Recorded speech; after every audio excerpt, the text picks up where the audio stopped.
Amin. Kembali ke kitab Kejadian pasal 1. Ketika Anda tahu bahwa William Branham adalah seorang manusia yang dilahirkan di bawah bintang tertentu, seperti Tuhan Yesus dulunya. Amin. Seperti Musa dulunya, Nabi Exodus yang pertama, seperti Paulus dulunya. Brother, Anda harus kembali ke nas kitab suci. Anda harus kembali ke Alkitab. Anda harus kembali ke kitab Kejadian. Maka Anda akan tahu bahwa kita bukan sedang mengikuti manusia, bahwa kita bukan sedang mengikuti pesan. Kita mengikuti Alkitab. Anda bagian dari Alkitab. Dan bahwa Anda bagian dari Alkitab untuk zaman ini, Anda harus menghidupi Alkitab dan menjadi Alkitab yang hidup. Ada amin? Sehingga Anda bukan pengikut Branham. Ini melampaui hal itu. Haleluya! Praise the Lord. Itu sebabnya Anda harus mengkhotbahkan dari Alkitab. Paham? Dan pesan adalah untuk menafsirkan isi Alkitab, menyingkapkan misteri yang tersembunyi. Amin.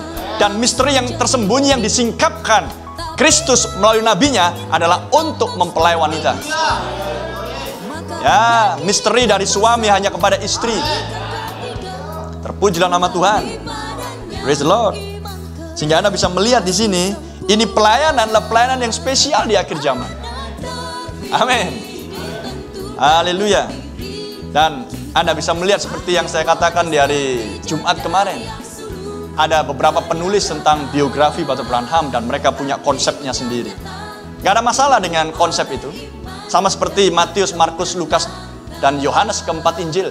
Masing-masing melihat dari sisi yang berbeda. Amin. Matius, Lukas berbicara tentang silsilah dan kelahiran Yesus. Amin. Markus berbicara tentang bagaimana Yesus dibaptis dan dicobai di padang gurun. Betul? Markus dimulai dengan nas-nas itu, dengan kelahiran Yohanes Pembaptis dan lain sebagainya. Tapi lihat kitab Yohanes. Dia memulai dengan pasal pertama, dengan ayat pertama, pada mulanya lah firman. Oh, terpujilah nama Tuhan.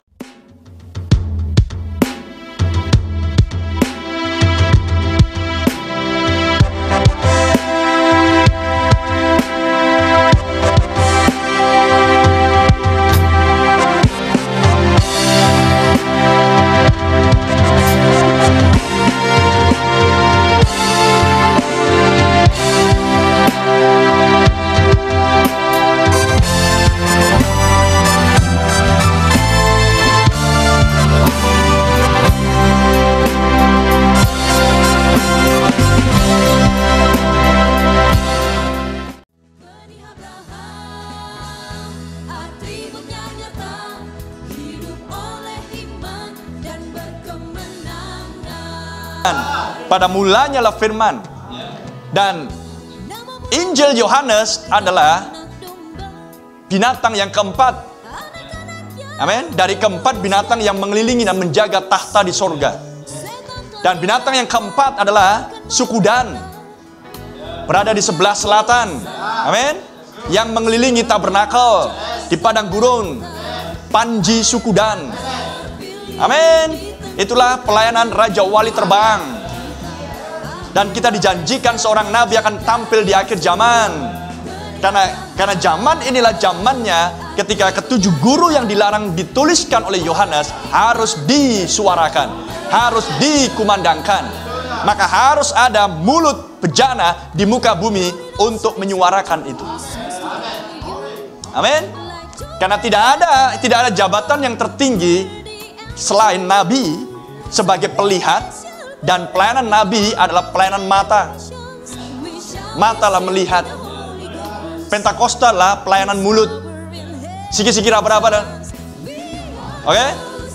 Itulah pelayanan mulut. Tapi pelayanan nabi lah pelayanan mata. Amen. Dan sesudah mata, tidak ada lagi indera yang lebih tinggi dari mata selain pikiran. Amin. Dan pikiran adalah yang mengontrol segenap tubuh.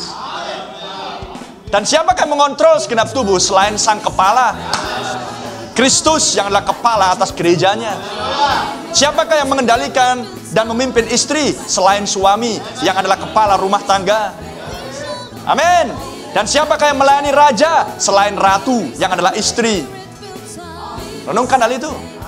Amin. Sehingga dibutuhkan pelayanan seorang nabi tampil di bumi untuk menyuarakan akan ketujuh guru ini. Amin. Sehingga dari mulutnya, amin, firman yang diucapkan muncul. Firman yang diucapkan adalah benih yang asli. Terpujilah nama Tuhan.